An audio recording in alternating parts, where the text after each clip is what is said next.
Bob James. He wrote those rolling golden hills of California, and he'd sing it with his head rolled back in a voice that you'll never forget and never duplicate. And Ernie Hunt would join him in the chorus with that high, lonesome voice, and a shiver would tickle your spine, and the hair on the back of your neck would stand up, and when he finished that song, he would preen, kind of puffed up like a peacock, sort of let you know that he knew it sounded good. And there was something about that man that if you met him, you weren't likely to forget him. It was Wild Iris for me, that fine little folk festival outside of the disconnected village of Boonville. And he was sitting in the semi-darkness by Ernie Hunt's RV, and he called out to me, said something about, "Do you pick?" And of course, I wasn't going to lie. He said, "Well, come on over." And he shook my hand like I was president or something and said, "I am Bob James." And he said it like it meant something.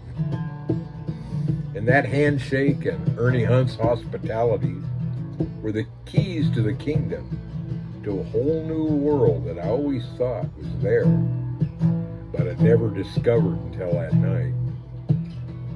And there was a circle of pickers, and they played everything from country western to jazz band music, and they sang like them records I used to buy at that used record store in Portland that cost me 49 cents and contained the most beautiful music on God's green earth, other than God's music.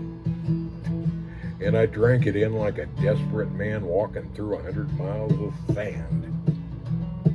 And there were my friends from then on, Bob and Ernie, and I played on stage with them there at that festival, sort of starstruck, I guess.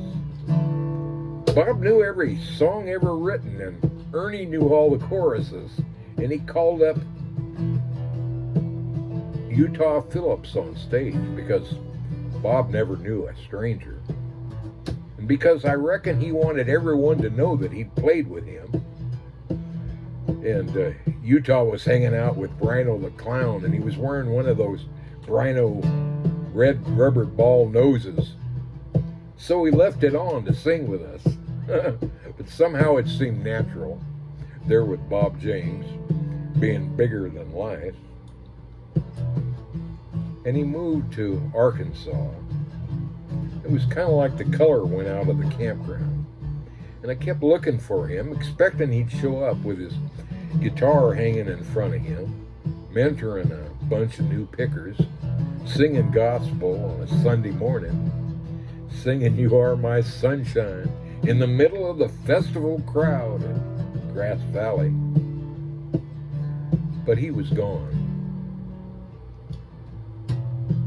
Last time I spoke to him, he was suffering the result of a terrible stroke. And I called him up to tell him how much he meant to me. And we conversed for some time. But his words wouldn't work. They were disconnected and nonsensical. But I could hear him plain in my heart. He was singing, "I overlooked an orchid while searching for a rose."